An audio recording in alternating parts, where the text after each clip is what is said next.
Kalau banyak orang berpikir bahwa kaya itu bahagia. Wah, kalau saya punya segalanya, saya punya mobil mewah, saya punya rumah mewah, saya punya deposit yang banyak, maka saya berbahagia. Maka saudara salah. Kita hidup bukan untuk mencapai semua yang kita inginkan, tapi kita hidup untuk mencapai apa yang Tuhan inginkan dalam hidup kita. Amin. Saya hanya berkata, Tuhan, hidupku ini hanya untuk menggenapi kehendak-Mu. Karena itu pakai saya. Menggenapi kehendak Tuhan bukan berarti semua jadi pendeta, saudara. Lalu saudara masuk sekolah Alkitab rame-rame, jangan, nanti saya banyak saingan. Ya. Menggenapi panggilan dan kehendak Tuhan. Mungkin Anda seorang bisnismen, Anda seorang pengusaha, tapi di tempat pekerjaanmu engkau menjadi mercusuar, engkau menjadi terang, engkau menjadi orang yang luar biasa. Saya kemarin berapa minggu yang lalu saya baru pulang dari kota Palu, saudara. Saya ketemu seorang anak Tuhan yang diberkati luar biasa. Dia punya satu hotel di Palu. Nah, saya dengar, saudara, dari seorang teman, hotelnya itu setelah gempa tidak beroperasi 5 bulan. Tapi dia tetap bayar gaji karyawannya full, tidak dikurangi. Wow, enggak? Ini artinya dia menggenapi kehendak Tuhan. Dan saudara tahu itu karyawannya rata-rata bukan orang Kristen. Saya bertanya kepada dia, loh Pak, Bapak kan bisa pakai uang itu untuk jalan-jalan ke luar negeri kan? Buat ke Eropa, bisa nggak buat seneng-seneng? Bisa nggak beli buat tas mahal? Gaji karyawan hotel itu banyak loh, dan itu 5 bulan, saudara, dibayar full. Coba kalau uang itu dia pakai untuk kepentingannya, kan dia nggak ada urusannya nggak bayar gaji karyawan. Tapi dia bilang begini, saya merelakan sedikit dari kekayaan saya untuk memberkati mereka. Kenapa? Karena itu uang untuk pakai menghidupi anak istrinya. Ini dia menggenapi rencana Tuhan nggak? Iya, saudara. Ya, bukan berarti saudara menggenapi rencana Tuhan harus jadi pendeta, harus jadi gembala, harus jadi penginjil. Enggak. Di tempat Anda hari ini berada, jangan hidup bagi keinginanmu sendiri, tapi hiduplah bagi kepentingan kerajaan Allah. Dan itu artinya orang yang sukses di dunia ini bukan orang yang mencapai semua yang dia inginkan. Tapi orang yang sukses di dunia ini adalah orang yang mencapai apa yang Tuhan inginkan. Karena sebanyak apapun yang kita minta, saudara, yang kita mau makan, kita nggak akan juga, kekayaan itu tidak akan pernah bisa membahagiakan manusia, percayalah. Ya, nggak akan ada satu pun. Saya kenal satu orang di Jakarta, saudara. Ya, dia kaya, nggak punya anak, suami istri, kaya banget. Satu orang teman saya bilang, ibu itu dia saking kayanya dan gak punya anak, jadi uang itu habis untuk kesehatan. Ya, dia makan itu dia beli panci titanium. Ya, satu panci kayaknya harganya 50-60 juta. Saya tanya itu fungsinya buat apa ya? Saya juga mau beli kalau kita cuma masukin ayam terus tiba-tiba jadi opor. Kita beli ya, saudara ya. Bagus tuh buka restoran ya, 60 juta juga cucu gitu ya, saudara, beli itu ya. Enggak bu, itu cuman gini, dia rebus daging nanti kolesterolnya hilang, ininya hilang ya, ininya hilang. Sebenarnya tips untuk bisa tidak kolesterol, Anda makan gorengan, daging, gampang, saudara ya. Lihatin aja gorengannya, lalu bayangkan rasanya, dan tidak usah dimakan. Itu pasti Anda terbebas dari kolesterol. Lalu saudara, dia tidur katanya pakai selimut magnetik. Itu waktu kita tidur pakai selimut itu, maka selimut itu akan menghisap semua racun-racun dari tubuh kita. Lalu saya tanya, kalau ada utang tidur pakai selimut itu bisa lupa nggak? Dia bisa nggak menyerap semua pikiran kita tentang utang? Nggak bisa bu, utang tetap utang. Oh berarti nggak usah beli ya. Tadinya saya udah mau beli selimut magnetik. Di rumah dia beli sendal magnetik. Ya, karena katanya dari telapak kaki itu ada listrik-listriknya yang bisa menyedot semua racun-racun dari telapak kaki. Mungkin dia jalan agak-agak gini, saudara.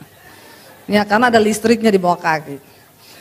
Semua serba tiap hari dia pokoknya beli blender semuanya, saudara ya, yang untuk kesehatan. Karena memang tidak punya anak, hidupnya habis investasi untuk kesehatan. Pengen umur panjang. Saya cuma mau bilang kalau minta umur panjang jangan kebablasan. Amin. Saya sudah ketemu dengan orang-orang, satu kali saya diundang, saudara, ulang tahun. Bu, khotbah ya, oma saya ulang tahun. Saya bilang sama ibu itu, omahnya ibu ulang tahun, ibu masih punya oma?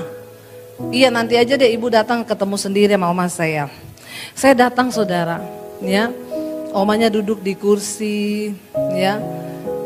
Pertama sebelum ini saya diundang dulu, ada satu bapak ulang tahun, ya. Sebelum oma ini saya cerita bapak itu dulu. Saya tanya ulang tahun yang keberapa? 105. Kok bisa sampai 105? Tidak makan gorengan sejak umur 40, tidak makan gorengan, nggak makan daging-daging yang berlemak, tidak makan gula, tidak makan karbo, cuman makan sayur, buah dan air putih dari umur 40 mencapai 105. Yang mau silakan coba. Lalu saya tanya, opa mau didoakan apa? Pengen mati. Kenapa pengen mati? Udah 105. Istri saya udah mati, anak saya udah mati, saya udah mati-mati. Dulu dari 40 hidup sehat biar umur panjang. 105 minta mati. Saya bilang jangan minta mati opa, bersyukur Tuhan masih kasih hidup. Tapi udah enggak mau, bener Bu Pendeta doakan biar mati. Saya pelayanan di sana, ibu itu telepon, Bu oma saya ulang tahun. Saya ketemu oma umur berapa? 106.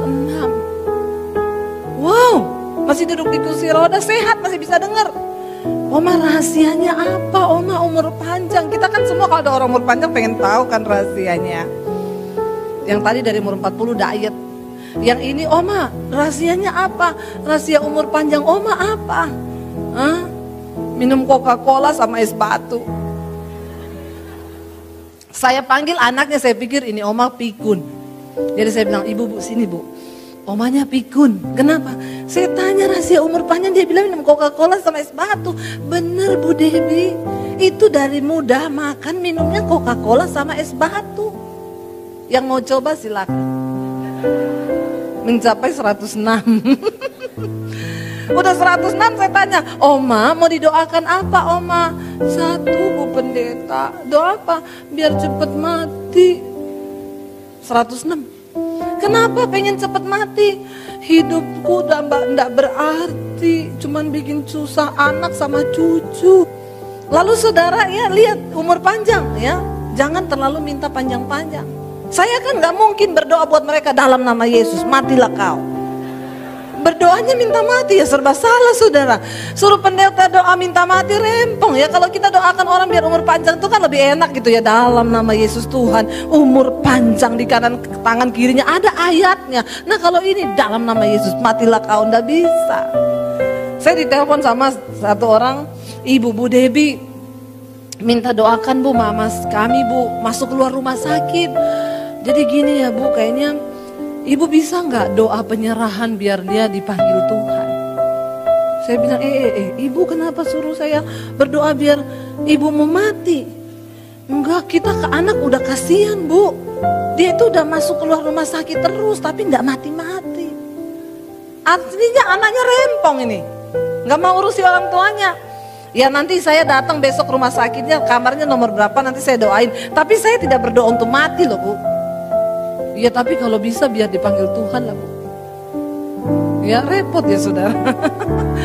Lalu saya datang saudara, saya tanya sama ibu ini, ibu bagaimana kabar? Iya Bu Pendeta, mau sembuh? Mau banget lah, anaknya pengen dia mati, dia pengen sembuh. Bingung gak Tuhan? Jadi saya bilang, Bu ibu selama ini ada ikut kuasa gelap atau apa dari muda mungkin? Oh iya dari muda saya dulu ke dukun gini-gini. Nah kita berdoa ya Bu, lepaskan ya. Ibu jangan tahan itu, ibu bilang ibu mau lepaskan semua. Karena orang itu biasa gak mati-mati karena punya banyak pegangan. Dia sudah menggadaikan jiwanya kepada setan. Harus didoakan pelepasan. Saya berdoa buat dia. Kami putuskan Tuhan dengan kerinduan hatinya dan hambamu sebagai hamba Tuhan. Hamba berdoa dengan otoritas Allah, putus segala hubungan dengan kuasa gelap dalam nama Yesus. Saya pulang 2 hari kemudian anaknya telepon, Bu terima kasih ya puji Tuhan, doanya dijawab, mama saya udah meninggal. Ya saya bilang emang saya pendeta pencabut nyawa. Lalu ibu itu yang tadi pakai bantal magnesium, magnetik, selimut, sendal magnetik, pakai panci titanium. Tiba-tiba suaminya diajak bisnis sama seorang teman. Ya, lalu dia tanam uang 10 miliar. dan uangnya dibawa lari sama temennya. Teman saya kenal baik sama dia, cerita Bu itu padahal dia kekayaannya ada sekitar 40 M, ditipu 10 M, berarti masih punya 30 M. Kita ngomong M-an gini denger aja lah saudara ya, jangan masukin hati ya. Saya juga gatal kuping saya denger M-an begini.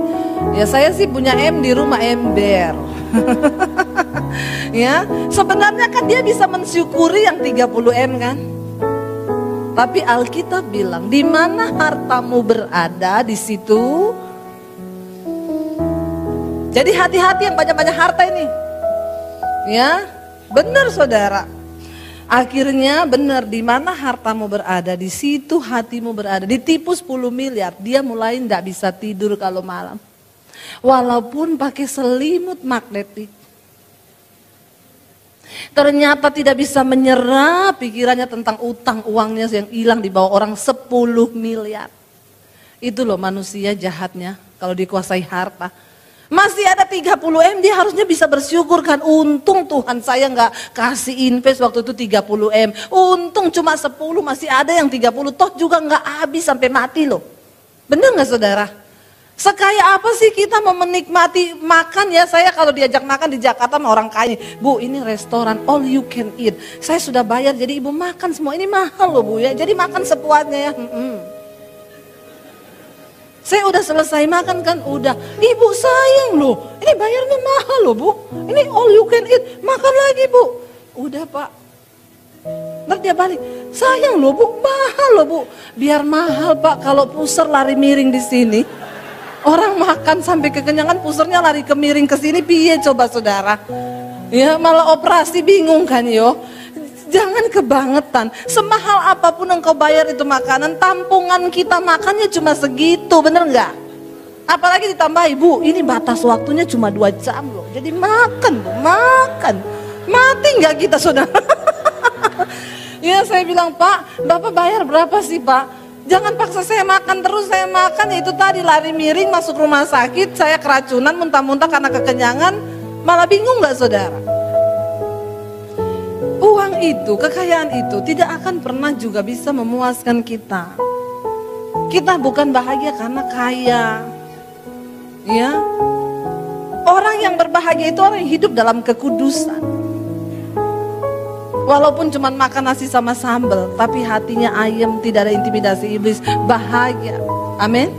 Yang kedua, kenapa kita berbahagia? Saat Yakobus pasal yang pertama ayat yang ke-25. Ini sebenarnya ucapan bahagia di Alkitab ini banyak sekali, tapi saya ambil yang intinya aja.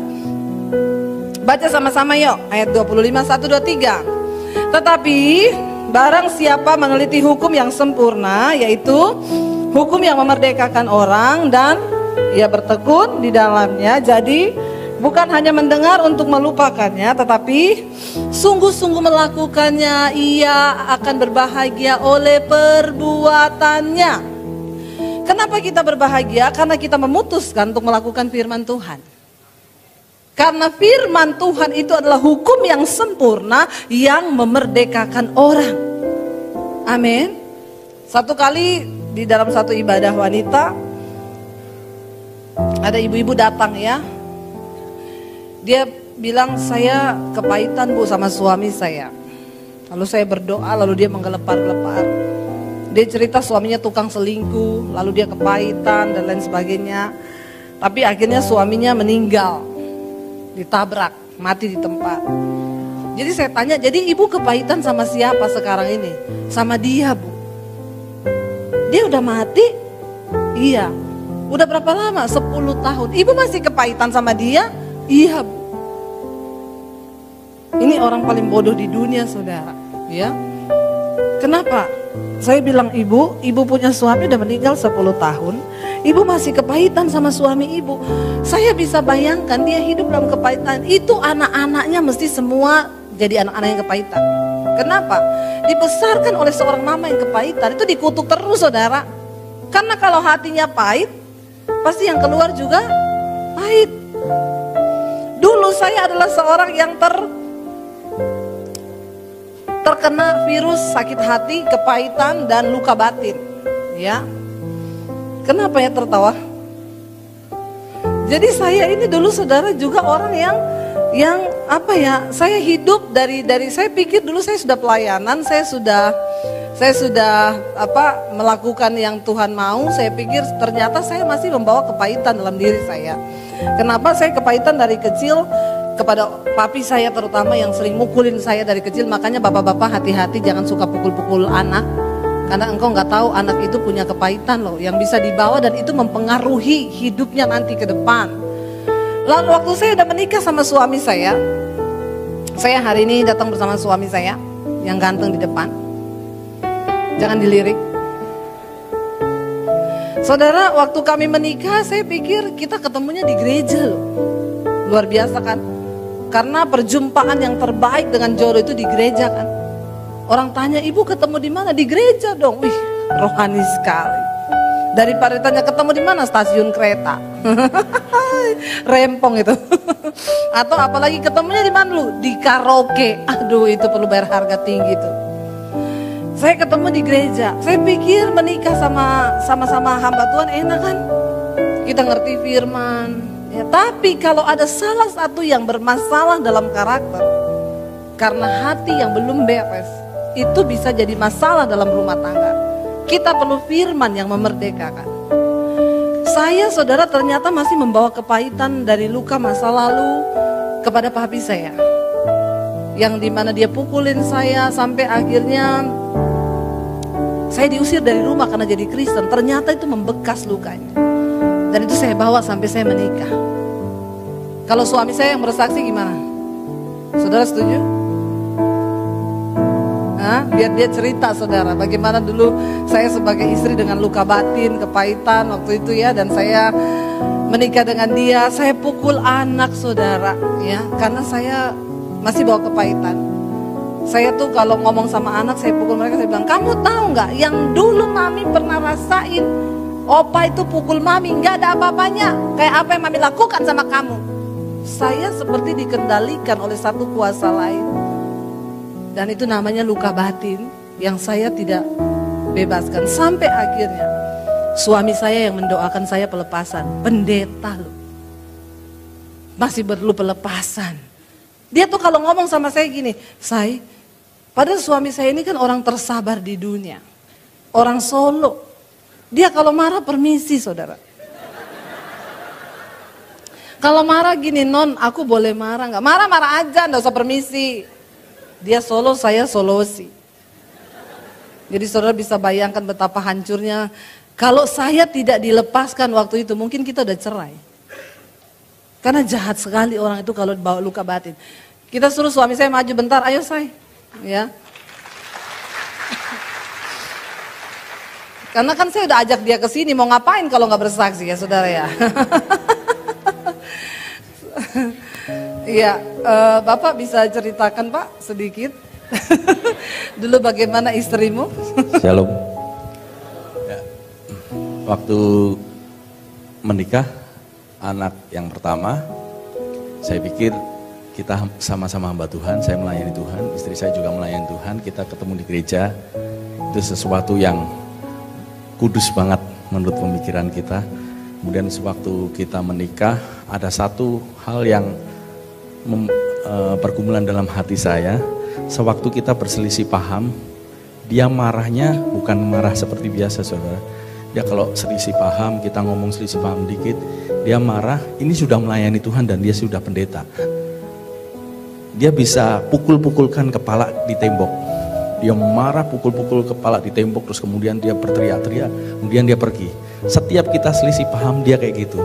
Saya sewaktu dia pergi keluar rumah, saya cuma berdoa, Tuhan, hidup kita hidup melayani Tuhan.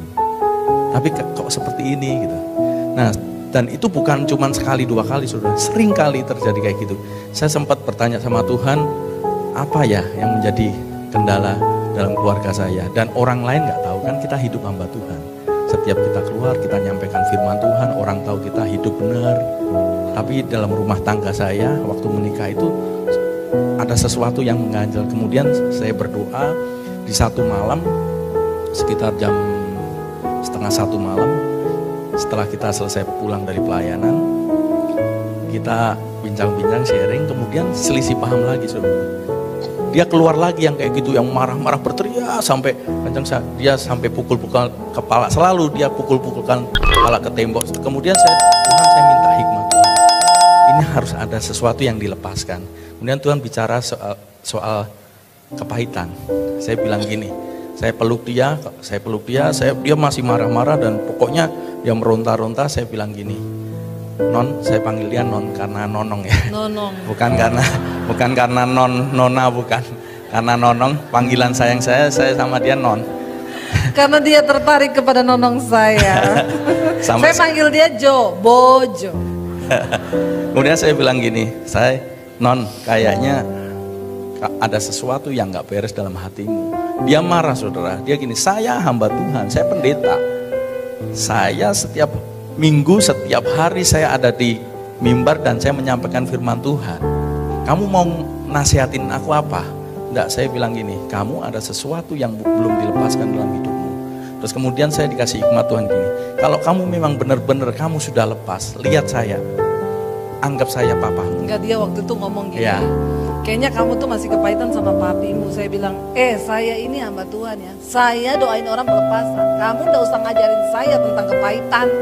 Terus dia bilang, setiap kali kita berantem, mesti keluar dari mulut saya tuh gini, memang ndak ada orang sayang saya di dunia ini termasuk papi saya. Nah itu yang bikin dia ngomong, kayaknya kamu masih ada kepahitan sama papimu. Saya marah, enggak. Terus kemudian saya bilang gini, kalau memang kamu nggak ada kepahitan, coba kamu lihat saya. Kamu lihat saya, anggap saya papimu. Kemudian katakan sayang kepada papimu. Dia nggak bisa, saudara. Dia di situ tambah meronta, tambah nangis, tambah. Saya lihat ini kuncinya. Saya gini, ini harus dilepaskan. Saya bilang, anggap saya papimu. Itu saudara, kita 4 jam. Saya melayani dia 4 jam untuk dia lepas. Akhirnya di 4 jam itu dia bisa lepas dan dia bisa merangkul saya, menganggap saya papinya. Dan kemudian setelah itu saya lihat perubahan terjadi. Makanya saudara, jangan simpan itu kepahitan dalam hatimu. Itu aja. Amin. Thank you, saya. Saudara ya, jangan membangun segala sesuatu itu dengan pencitraan. Kita masih bisa tutupin itu dari orang lain. Tapi kita nggak bisa tutupin itu dari Tuhan. Mungkin sekarang banyak orang melayani dengan pencitraan, terlihat baik. Padahal di dalam itu udah ancur-ancuran. Kita capek sendiri, bahkan kita jadi serangannya iblis loh. Tuhan mau kita beres dari dalam. Saya waktu itu saudara, memang benar saya bayangkan betapa tersiksanya dia dapat istri saya. Saudara tahu kita berantem, saya waktu itu baru keluar rumah sakit habis melahirkan anak saya baru seminggu. Saya pergi dari rumah, saya bawa bayi yang masih seminggu. Saya pergi ke rumah teman saya matiin handphone semua, saya bilang sama teman saya jangan kasih tahu saya di sini. Padahal itu bukan salahnya suami saya. Saya tuh salah paham sama kakaknya dia, ipar saya, dan orang kalau di sininya belum beres itu banyak berselisih. Ketemu orang tuh berantem, di sana salah, di sini salah, di situ konflik, di belakang konflik. Karena apa? Dari sini tuh belum beres. Apalagi dengan pasangan yang terdekat, yang tiap hari ketemu, bahaya saudara. Saya bawa anak saya pergi, teman saya bilang gini, Deb, kasihan suamimu loh ini, mesti udah nyariin kamu, biarin aja, biar stres sekalian. Orang itu kalau kepahitan, luka batin, sakit jiwa. Kalau orang sakit jiwa, dia senang lihat orang lain menderita. Saya senang ingat suami saya cariin saya biar puas sekalian, biar dia kapok. Lagian keluarganya bikin kayak begini sama saya, gila gak saya saudara? Saya udah melayani Tuhan loh. Sampai akhirnya waktu itu dia bilang, dan bukan cuma itu, saya pukulin anak saya. Kalau mereka cuma telat mandi atau apa, saya pukul saudara, sambil saya ngomong, kamu tahu nggak? Oh, mami dulu diginiin opa, nggak ada apa-apanya yang kamu sekarang alami. Jadi saya tuh kayak balas dendam. Saya hajar anak-anak saya. Setelah itu mereka tidur, saya nangis, nyesel. Ingat perlakuan saya sama mereka, jahat banget sih saya jadi ibu, jahat. Sakit jiwa nggak? Diterus-terusin masuk rumah sakit jiwa nggak? Iya. Karena luka batin yang tidak diberesin. Akhirnya sampai malam itu, suami saya bilang, kamu mau gak dilepaskan? Saya marah. Kalau kamu memang gak kepahitan sama papimu, lihat aku, anggap aku papimu. Dan kamu ngomong, papi, aku mengasihi papi. saya nggak bisa keluar tuh dari mulut saya. Saya lihat suami saya nggak bisa, akhirnya dia ambil gitar, dia nyanyi. Kasih dari surga memenuhi tempat ini, kasih dari Bapa surgawi. Saya mulai nangis, kasih dari Yesus mengalir di hatiku, membuat damai di hidupku. Saya mulai nangis dan buka hati. Lalu saya mulai dilawat Roh Kudus. Lalu saya berteriak, saudara. Lalu dia bilang, kamu anggap saya papimu, lihat saya. Saya lihat suami saya bayangkan dia papi saya. Lalu saya peluk dia dan saya bilang, papi, saya sayang sama papi, saya lepaskan pengampunan buat papi, saya mengasihi papi. Dan saudara tahu setelah itu, hati saya dilepaskan.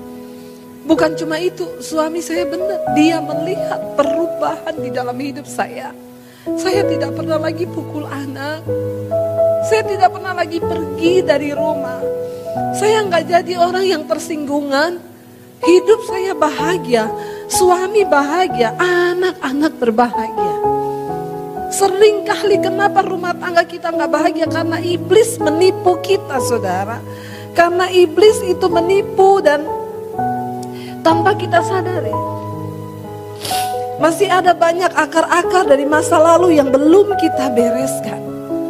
Akhirnya saya dan suami melihat bagaimana Tuhan berperkara. Coba saudara bayangkan, kalau saya tidak dilepaskan, saya nggak buka hati, suami saya juga nggak dengan lembut untuk melayani saya, maka mungkin dia nggak bahagia. Dia bisa cari perempuan di luar. Apalagi zaman sekarang pelakor itu menawarkan kelembutan. Ada bapak-bapak yang ngomong sama saya, Bu, saya sekarang selingkuh, saya mau ngaku sama ibu. Tapi kenapa saya selingkuh, Bu? Karena pelakor saya ini lebih lembut daripada istri saya, Bu. Istri saya tiap hari marah-marah, istri saya tiap hari ngamuk. Saya bilang, Pak, itu pelakor lembut karena masih masa promosi. Nanti kalau udah lewat masa promosinya lebih galak dari istrimu. Kenapa, saudara? Karena firman Tuhan berkata, ingat bapak-bapak, bagi seorang istri, nyawamu itu yang berharga. Istri itu memburu nyawa yang berharga. Tapi perempuan sundal, sepotong roti lah yang berharga. Jadi bapak-bapak ingat baik-baik ya. Kalau ada konflik dalam rumah tangga, jangan lari kepada perempuan lain. Perempuan di luar sana cuma pengen uangmu, hartamu, karena bagi dia sepotong roti itu yang berharga. Tetapi bagi seorang istri, nyawa itulah yang berharga.